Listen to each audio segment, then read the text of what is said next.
So we are here at Grand Rapids Comic Con 2019 with the incomparable Doug Walker, also known as Nostalgia Critic. and Brad Jones, Cinema Snob. so it's a pleasure to meet you guys. You are phenomenally talented. I wanted to touch on one thing about writing and how important it is to be a strong writer to do something like you do. So any comments on that? Yeah, it definitely, I mean, it's a major part. I mean, we use improv certainly, but a lot of things that what you do is like, we'll go over a script, especially recently, I'm finding out more and more. I've been doing this like 12 years, and I'll be like, you know, that wordage, this is how I got flipped that round. I have to say it out loud. I have to make sure, like, if I say it this way, will that get a laugh? Does that make me laugh and stuff? So it's not always just you write it out and it's done. Like, you really, really have to go over and be like, you know, will this get a laugh? If I cut here, will it get a laugh? You know, you have to take into account editing. Will another actor be able to say it okay? Can you give the right direction? So there's a lot that goes into it. Okay.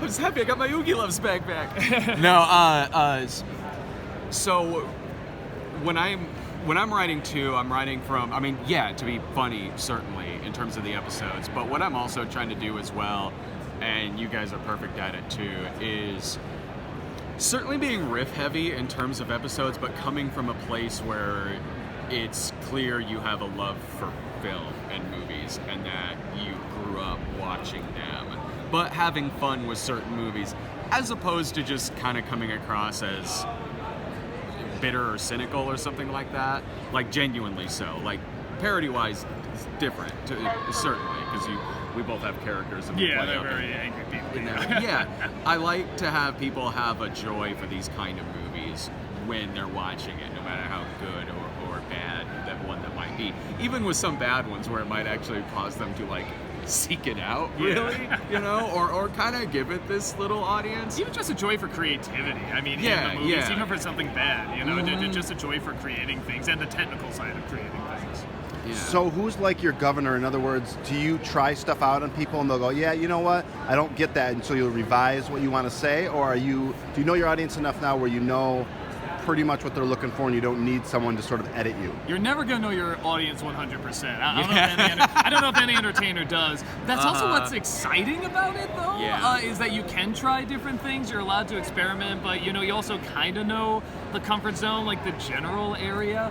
But, yeah, no, I usually, you know, I work with other actors so I can sort of get feedback from them. Honestly, just because I'm an editor too, we both are, when we hear it back, we can hear if it's working, and when you hear it all together, that's why I like editing the most, because I can see if it's all working. If it doesn't, I'll go back and re-record it, or I'll go back and change the line, you know, I'll change it up. No, I agree. We have plenty of people around us to maybe kind of test stuff on, or maybe pitch it to. You with the crew and everything, me with Laura, my wife, and people who've been on my channel before. Your cat. Lloyd, yes. Lloyd, you should really be in the Pet Cemetery video, Lloyd. I'll take that as a yes.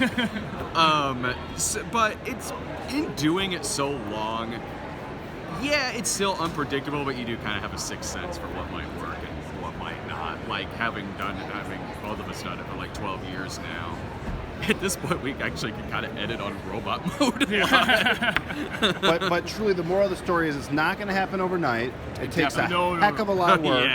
Let me put it this way. If it happens overnight, it's extremely rare, like 0.00001%. But on top of that, you don't want it to happen that way because it gets to you too fast. You're not able to see what works and what doesn't because one thing took off. And you have to figure out how to sustain it. And that comes from a lot of hard work, a lot of trial and error, a lot of figuring out your craft, and that doesn't just come right away. It does take time. If you're going to be sustainable.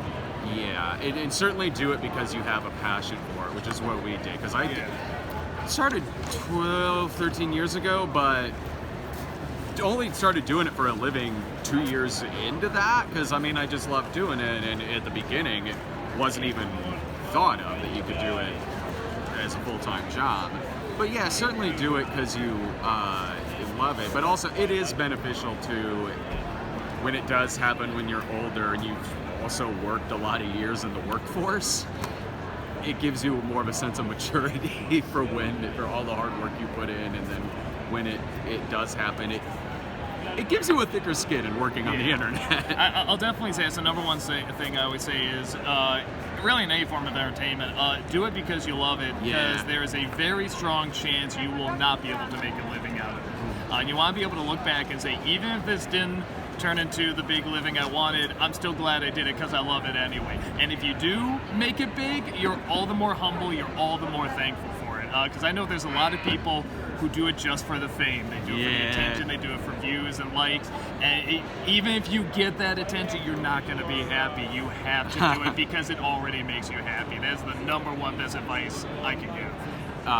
No, I completely agree. It took the words right out of my mouth. Like, do it because you've got drive for it, because you've got passion in whatever field you want to do, and have your own unique voice as well. Because when we started, there was less competition. Yeah, it was the beginning of YouTube. Now there's a million us's. yeah. So really come into it with a very unique point of view, and that helps. Great, gentlemen. Thank you so much. Excellent advice. And check them both out. You know where to find them. They're the best. Thanks, guys. Take care. Thank you.